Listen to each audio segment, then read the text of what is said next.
So I will be talking about the power of the public, tracking environmental harm in real time. Internally, the piece of work is known as Smart Incident Reporting.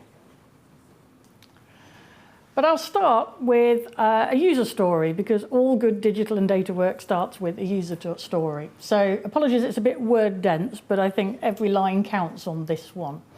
So this was an email that we received into the organisation from a user asking if we had a way to report incidents online, and they recounted their experience in trying to do so. This individual had tried multiple times to list various environmental incidents that they had seen around the country, and this was the latest attempt to log an incident with us so that we could send some people out to look at it and perhaps take enforcement and regulatory action about it. They talk about having no signal at the site location. They were on a train as well, so they didn't have time to ring. The conditions weren't really right. They're on a train, the reception in the rural areas had been poor, the reception on the train line had been poor. All they could do was call the emergency line that we have. They didn't want to talk about sensitive information out in the public domain either, and they were really worried that another report was going to be missed because someone didn't have the time and they didn't have the channels to make the report that they wanted to. They talked about their vision for an online reporting tool. They talked about being able to log it quickly, upload the photos in the exact location, and then move on with other things that could happen in their daily lives. And the last one, particularly key, they were worried that these things were vastly unreported because we didn't have this online reporting capability, other than by the few that have the time. And they may not be the people out there on the land spotting things. Now, it was a great user story. Slight problem with it was that it did come from the chair of the Rural Payments Agency directly into a board member. But the good news story on this was that we were already thinking about this, and very much along the lines that this individual had expressed.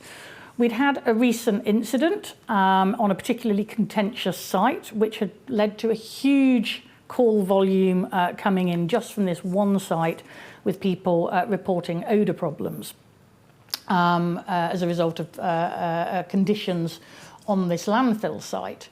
Because of that, we had taken a very simplistic approach to developing an online tool, and we had pushed it through various GDS approvals, service approvals, over a period of 10 to 12 weeks to take the pressure off the call centre, because they were receiving hundreds of calls a day just from this one site, and it was causing wellbeing issues. So we started to test and learn. We had that underway when this email arrived, and it very much validated the approach that we were taking. But that was one individual. What's the problem that we're looking at scale? So at scale, we normally get about 100,000 calls a year to the call centre reporting environmental incidents. Each one of those calls takes about 10 minutes to process, with the reporter effectively dictating what they've seen and a member of the call centre typing it into a system that I think is now 25 years old. It's not the best use of everyone's time all round. People want quicker responses, they want that flexibility, as we talked about.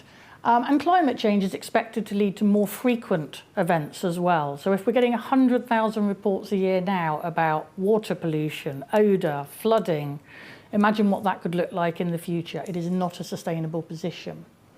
There are also questions around accessibility. 10 million people in England have a hearing impairment, deafness or tinnitus. That doesn't take into account other issues that might make it difficult for people to use a contact centre, such as contact anxiety, people who don't want to pick up the phone, people where English is not the first language. So there were lots of reasons why we needed to do this differently. We were also concerned about the quality of the reports that we were getting, this being a data talk after all. It was becoming clear that sometimes that was dependent on the person who was taking the report, their training, their expertise in getting the information out of people. It wasn't so much a guided journey because, again, the system was 25 years old underpinning it all.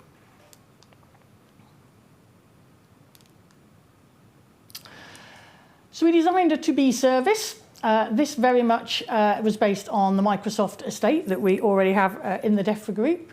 And we have gone live with 2 different types of reports at the moment, report to smell and report to water pollution incident, based on feedback that they are the most common reports that we get. We're using things like the Dataverse, Power BI, Power Apps, to push that into the relic system that I talked about, NERS, until we can replace it.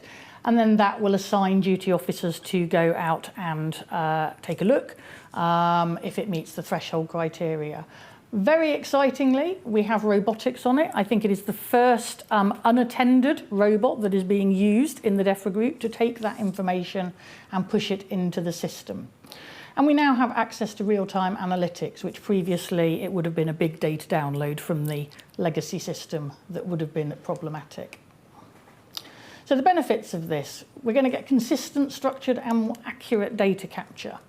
We're going to get better situational awareness, particularly in real time or near real time. And the data will be structured in such a way that it will make it much easier to answer FOI questions and to do work planning for the officers out on the ground. It will lead to improved engagement with affected communities. We can spot the trends a lot quicker and action those, and an easier way for residents to report incidents to us. Moving forward, it will also help with enforcement action for other incident types as we have further releases. So we launched on the 11th of June. It is a soft launch. I think this is the first time we've spoken in public about it since the soft launch, but already we're getting nearly 4,000 reports since we went live 2 weeks ago. Now, if you scale that up over the year, you're getting close to the 100,000 reports we would have had on the telephone.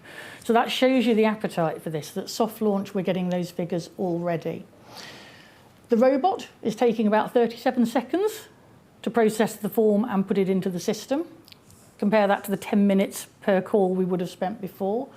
And we've got a really low rejection rate where we're having to manually intervene, which again is great testament to the work that's gone in.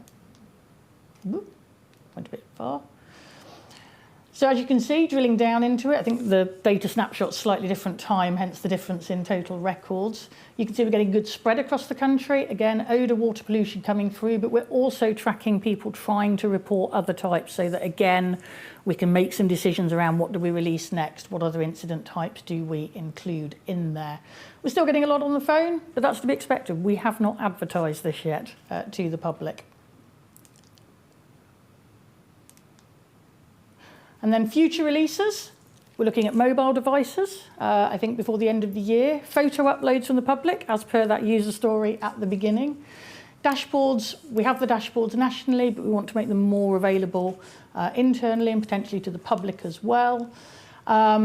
Assisted assessment, so again, we're going to start looking at the opportunities for AI, further automation, further robotics to support assisted assessment and consistent triaging of reports, rules-based work in there.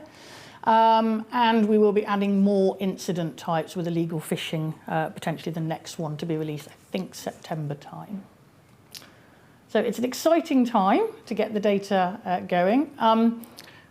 This is the team who know far more about it than I do. I sort of stayed with this work until it got to private beta, and I've kind of dipped back in to borrow the slides for today. But I'm happy to take any questions that I can answer. Otherwise, I can put you in contact with the team. Thank you.